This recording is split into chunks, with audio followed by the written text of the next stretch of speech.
I, 28 male, am really confused about the events of the last month. My ex-GF Julie, 29F, thinks that my current GF Mindy, 28F, is manipulative and sabotaged our 4-year relationship. I was in a loving relationship with Julie for the last 4 years. We met through some mutual friends. Julie and I were very compatible in terms of our love for outdoor activities and running. We have very similar lifestyles and supported each other well for the last 4 years. We have also been living together for the last 3 years. We even discussed getting married during the summer. Everything was great and I was planning to propose to her over the holidays. However, I started to see changes in behavior in Julie around September. She was acting distant and looked stressed. It was quite noticeable and I was worried. I trust her with all my heart and I could not imagine she would be cheating on me. However, she did spend more time by herself. Around the same time, Julie's friend Mindy messaged me privately and asked me if I could meet her secretly, as she wanted to tell me something about Julie. Mindy and Julie work together and I have known Mindy ever since I started dating Julie. I was surprised, but to be honest, I assumed the worst. I met her at a cafe after work. She asked me if things were going okay between Julie and me. She told me that Julie told her that she was planning to leave me soon. This was a total shock to me. I asked her if there was anyone else that Julie was interested in and she told me no. Julie confided in her that she was not sure about marrying me. She told me she just had to tell me this as she did not want me to be blindsided. I was devastated. I started putting more effort into making our relationship more exciting and planning more dates, etc. Mindy was also helping me through this time, and telling me more about what Julie told her. Eventually, before Thanksgiving, Julie told me that she loved me, but she wanted to take a break for a month to live alone. She said that she just wanted to live alone for a month to make sure she wanted to marry me. I was completely heartbroken. I asked her if she wanted to pursue someone else. She told me that was not the case, and I better not do anything stupid either. She loves me with all her heart, but she just wants to stay away from me to make sure that she is marrying me for love, and not because she is used to being with me. I did not understand that at all. I told her that if she is not sure after 4 years, if she wants to marry me, then maybe we should just break up. We had a big fight and broke up after a few days. As our lease was ending, we decided to part ways in December. She got a new apartment and I kept our old apartment and just took her name off the lease. After the breakup, I was feeling very lonely, as I was not used to being in the apartment alone. I didn't want to keep on being sad and hence invited a bunch of friends for a New Year's party. I also invited Mindy. We had a good time, and my friends were doing their best to cheer me up. Mindy also mingled with my friends and it was good. Mindy decided to stay back to help me clean up and we hooked up that night. I felt guilty, but Mindy did cheer me up. Since then, we have hung out almost daily at my place. I am still sad about Julie, but I won't lie that being with Mindy does make me feel happy. She is sweet and caring. Last Sunday, we woke up and someone was banging on the door. I went to open it and it was Julie. She looked furious and started yelling at me. She kept on accusing me of cheating on her. I told her I most certainly did not cheat on her, and she was the one who broke up with me. Mindy was also at my apartment. Julie was just angry at both of us. She started calling Mindy a manipulative bitch and told me that Mindy was the one who suggested to her that she should ease some time away from me to understand her true feelings. I calmed her down and asked her to explain herself. She told me that ever since our marriage talk, she told Mindy about it and Mindy kept on asking Julie if she was sure about marrying me. Mindy suggested she take some time to herself to understand her true feelings and that I will understand and give her space. When I said no, Mindy convinced her that I was so controlling that I could not even give her 1 month to herself and convinced her to break up with me. Mindy told me that she did not say any such things, and these were all Julie's ideas and she was just there during these conversations. She did tell Julie that she told me about some of the things so that I get a chance to make things right with her over the last few months. That made Julie more angry and she started accusing me of emotionally cheating on her. Julie told me that the last few weeks have made her realize that we were meant to be together, but she now cannot believe I could move on from a 4-year relationship in a week. On one hand, I want to believe Julie, but she broke up with me for no fault of my own. Mindy was there for me when I was down, but now I also doubt her. She suddenly started talking to me out of the blue as we were never really close before, and immediately became my support after the breakup although Julie was her close friend. Am I the odd to emotionally cheat on Julie? Should I have told her about Mindy's texts? Should I have not moved on from her so quickly, even though Julie broke up with me? I was just hurting and Mindy was right there to support me. I need advice from someone with a clear mind on what the fuck is going on. Update 1.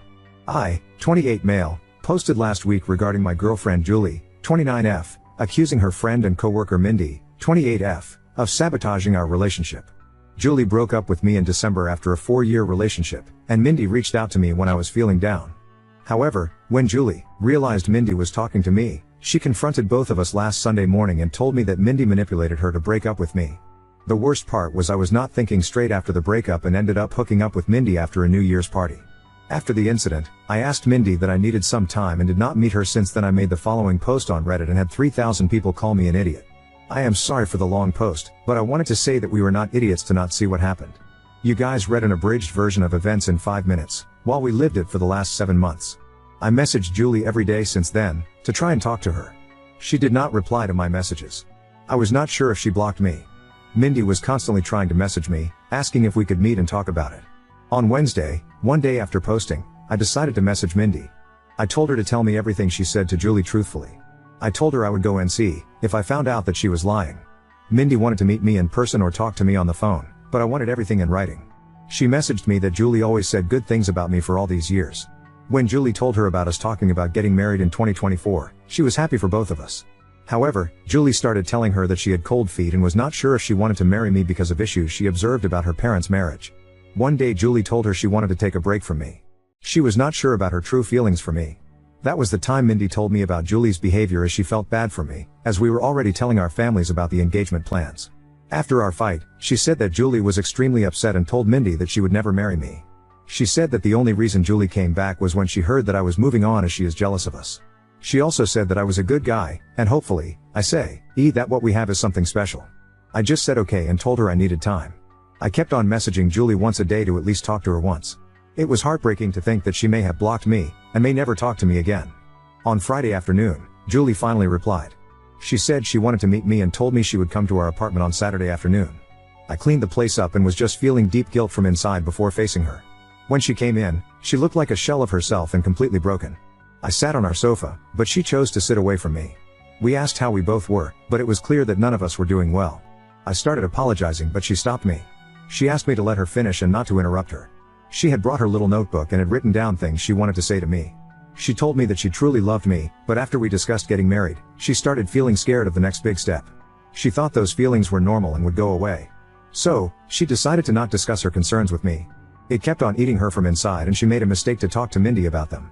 She said that she wanted to say everything to me now, so I don't get second-hand information about why she was distant and broke up with me.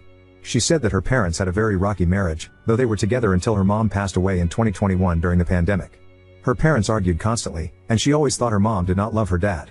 However, her mom was extremely dependent on him for everything, and her dad knew it and hence, didn't treat her well. She never wanted to be like her mom after the marriage. However, as we lived together, she started seeing some of those issues in our relationship. For example, when we met, Julie had a lot of credit card debt and was bad at managing her money. I helped her with that. Even though we have separate finances, I ended up managing all her finances, investments, etc. at her request, to the point that she did not know or understand where her money exactly was. She also said that we always enjoy making nice meals for dinner every day. However, whenever I work late, she completely loses any motivation to cook and ends up eating cheese and crackers like a toddler for dinner. She also complained that in the last 4 years of our relationship, I have never said no to her for buying anything. She feels that I coddle her, and she just got comfortable with all the luxuries and things I can provide for her. She talked about this with Mindy, and while Mindy initially just listened to her, she told her around September that one of her cousins also had the same issue. She decided to stay away from her fiancé for a month, and within a week, she realized how much she missed him and never had doubts again. When Julie asked for a break, all she wanted to do was to live with her best friend for a few weeks, to see if she was just too codependent on me. She knew I was planning to propose during our Christmas trip to my parents' house, and when I told her that she could not take a break, she just freaked out and broke up with me, as she did not want to be engaged without knowing for sure that we won't end up like her parents. After this, she asked me when I started meeting Mindy, and how many times we met. I opened my chat messages with Mindy and handed her the phone. I told her I met Mindy only once in September, where she told me that Julie wanted to break up with me because she was not happy with our relationship. I already had noticed Julie's distant behavior, and when I asked her, the only answer I got was, "I am fine, we are fine." Due to my insecurities, I tried to hold on to Julie and started coddling her more, planning more expensive dates, and trying to spend more time at home. When Julie asked me for a break and to stay away from me for a few weeks, I thought that was the final step before the breakup, and broke down and fought with her, which led to our breakup and her moving out. At this point, Julie's voice started cracking up. She asked me when Mindy contacted you after the breakup. I pointed her to the messages. Mindy initially just started sending me memes to cheer me up, and I just used to respond with thanks or a thumbs up. However, the messages started getting more frequent, and she offered to talk to me in case I needed help. She asked me what I was doing for Christmas and New Year's, and when I told her I was inviting a few friends, she told me that she does not have any plans for New Year's, and I invited her. Julie stopped me there. She told me she did not need to hear the details after that. She told me that when she moved out of our house after our fight, she thought she was just not ready to get married to me. She stayed with her friend for 2 weeks and then got her new apartment in January. She told me that she was miserable and missed me badly. It became more acute when she moved into the apartment alone and could not stay there for even one night. Her best friend is currently staying with her in the new apartment. She realized she could not live without me within a week of living there. When she asked one of our mutual friends, on Saturday, about how I was doing, she told her about the party and told her Mindy was there. It did not make sense to her why Mindy would be at the party. She concluded that Mindy and I were having an affair during our relationship, and that was the reason Mindy must have tried to break us apart, by constantly telling her that she should not get married if she had doubts. When she saw Mindy in our apartment on Sunday, she completely broke down. However, when she learned that Mindy was also talking to me and telling me the opposite things, she realized how naive she was to throw everything away without properly talking to me first. As hurt as she is seeing me with Mindy, she also does not want to lose me. She kept on calling herself an idiot and apologizing for not telling her concerns to me sooner. I sat next to her and tried to hug her, but she moved away. She asked me if I was willing to still be together, and I told her I would give anything to get her back.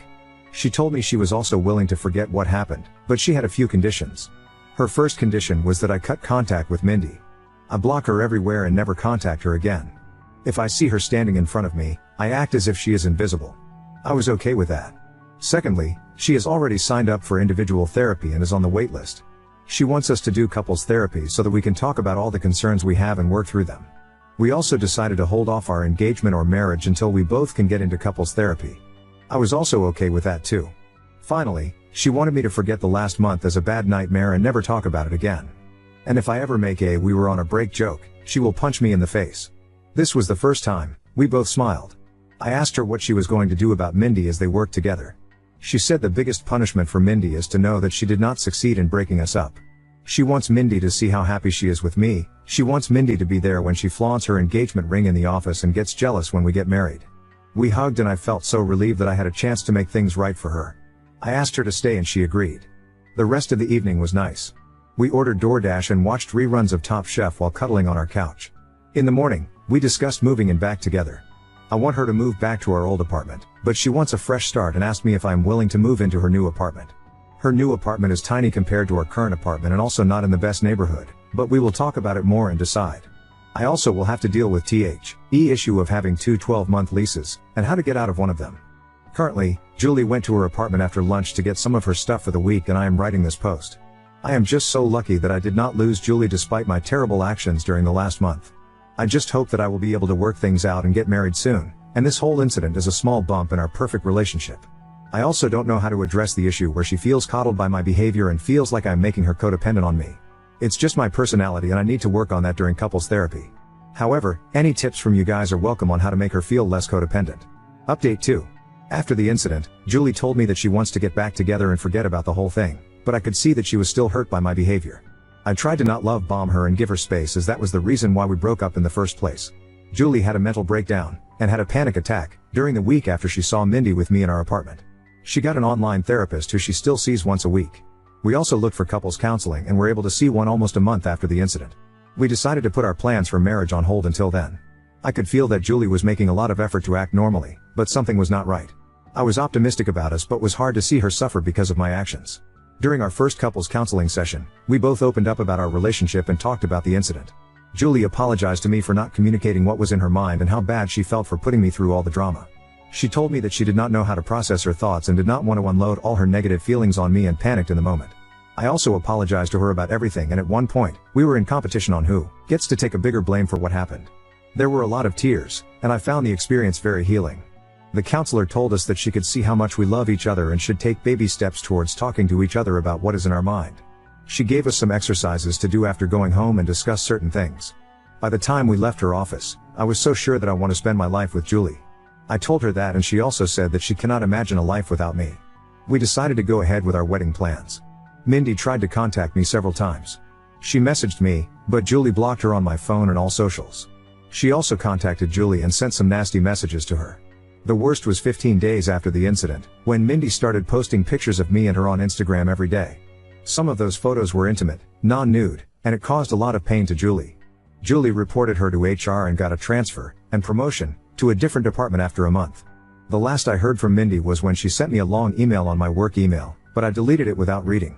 The photos Mindy posted did cause a lot of drama and we had to explain to our parents and friends about what happened during that time. As you all may have guessed, I was unanimously nominated for the Idiot of the Year award, but I am sure my sister would give me a good run for it before the year ends. The whole issue lasted for a month, and then we never heard from Mindy again and just moved on with our lives. Julie has been talking to her therapist about her codependency issues and concerns. I think it's childhood trauma, and the therapist feels that it might have amplified after her mother's sudden death. I have been trying to help Julie slowly take interest in our finances, recommend Ramit Sethi podcast, but she is allergic to money talks and always changes the subject. I was able to break the lease that Julie signed by paying some paina, ulti, and we stayed in our old apartment. However, Julie wanted to move out of it as soon as possible because of the bad memories. We purchased a single-family home few months ago in a nice suburb and moved there in May. I don't think that issue of codependency is resolved and probably may have increased after the incident, but I love her, will always be there for her when she needs me. On to the main update. Julie and I got married last Saturday in a nice intimate ceremony held at my father's country club. All our family and friends were present, and I could not have asked for a better evening. I wish I could share photos of Julie in her wedding dress because she looked stunning. We plan to leave for our honeymoon next week, and I could not have been happier about how things turned out. Hopefully, in 25 years, Julie and I would look back at this incident as a small blip in our perfect life. Now on to second story. Got uninvited from my best friend's bachelorette party because I'm pregnant, and now I'm questioning our entire friendship. I 25F am currently being pushed back and forth with my choice, and I thought the lovely people of Reddit might be able to rein me in. I am currently 13 weeks pregnant and my friends around me have all been very happy and excited for me. However, my childhood friend 25F, let's call her Lisa, stonewalled me since I announced at 8 weeks. I had assumed it was wedding stress, but now I'm second guessing this. In the weekend I was scrolling Instagram and I came across a post where she had thanked everyone for coming to her bachelorette, photos of it's the girls and her smiling in the middle, and I sorta sat there shocked. At first I tried to be mature and just let it go. But this was a girl I grew up with, she was a bridesmaid in my wedding party and I'm honorary bridesmaid for hers. She's not having a wedding party. In the end I guess hormones took over and I ended up reaching out to her. At first I went, oh looks like fun. And she replied that it was, and after a tub of ice cream and a good sob I reached out and went, hey, sorry to be this person, but why wasn't I invited? She immediately messaged me back with the response, TBH the whole day was centered around drinking, wineries and heading to town after, and I'm not sure you would have enjoyed being around all of us drunk AF, especially cause you're pregnant right now. I get that an invite would have been nice regardless, but in all honesty I just wanted to keep it very small. I'm really sorry you feel that way, but I don't want to make this a big thing. BC I've already had a shit week. I tried to respond with, hey, thanks for getting back to me, but I'm still upset cause the day is about you and I wanted to be there to celebrate you, and then she rung me and just asked me to not make this a big thing once again, and she sounded incredibly annoyed and like the doormat I am. I dropped it after thinking this over for the past few days. I'm feeling very hurt and heartbroken. This was a girl I grew up with and loved and supported through a lot of shit. I've helped her plan and prepare a lot of her wedding, so to suddenly get iced out like this, I'm feeling a certain way. Update 1. I haven't heard from Lisa, that I expected. What I didn't expect is a friend of Lisa to get in touch with me. Let's call her Sarah. I knew of Sarah and spoke to her a few times at events we attended together, and she was one of the girls with myself went wedding dress shopping for Lisa. She was also a friend I noticed wasn't at the bachelorette, which was a surprise anyway, and at first she was doing a hey how are you, and we did polite small talk blah blah until she finally went, so are you as pissed off and mad as I am at Lisa op? Immediately I was slightly shocked, as the few times I had met Sarah she was very, I guess, demure. That opened the floodgates of information and she told me everything she knows. So what I didn't put in the post is I actually waited 2 days before messaging Lisa about the lack of invite. Turns out 3 of Lisa's friends who also weren't invited hit her up immediately after she posted on Instagram asking why they weren't invited. Turns out these girls absolutely chewed Lisa alive, and my confrontational was soft, and finally it was revealed what actually happened, and now I'm even more confused. So Lisa admitted to Sarah that her sister-in-law planned the bachelorette and just decided she was only going to invite the friends she knew. So Lisa's usual group of 8-10 friends including me got narrowed down into 4, and Lisa decided not to correct her sister-in-law and just went with it, not realizing how many people she would be upsetting with not inviting people. Apparently once people started attacking her, Lisa buried her head in sand and started making up lies to everyone on why they weren't invited, and using the same excuse of don't make this a big deal, until everyone realized the reasons were bullshit and called her out for it, and the real truth came out. Sarah has informed me the girls who weren't invited have all pulled out of the wedding, their partners included, because they got the same annoyed response from Lisa before she told the truth, and they all thought they didn't deserve that. Then she finally asked me what Lisa told me, and I went deathly quiet on the phone before finally admitting she used my pregnancy as an excuse, which then started poor Sarah on another rant of anger on how Lisa could say that to me when I'm pregnant. Anyway, we ended the call and she hoped we could get coffee sometime, so I think I've made a friend. So, that's the update. This pregnant lady is very confused. And I'm currently the #1 buyer of ice cream at my local dairy, lol oop. I think that's the part that I'm struggling with as well. It's the fact she posted it online. It's the fact that the caption was couldn't have asked for a better day, blessed with the best of friends, and maybe I'll admit that's an odd thing to get upset about, but it just felt a bit like someone cut me open and then rubbed salt and lemon juice into the wound. It's one thing not being invited. It's another seeing a caption like that and having the internal thought of I'll just go fuck myself then.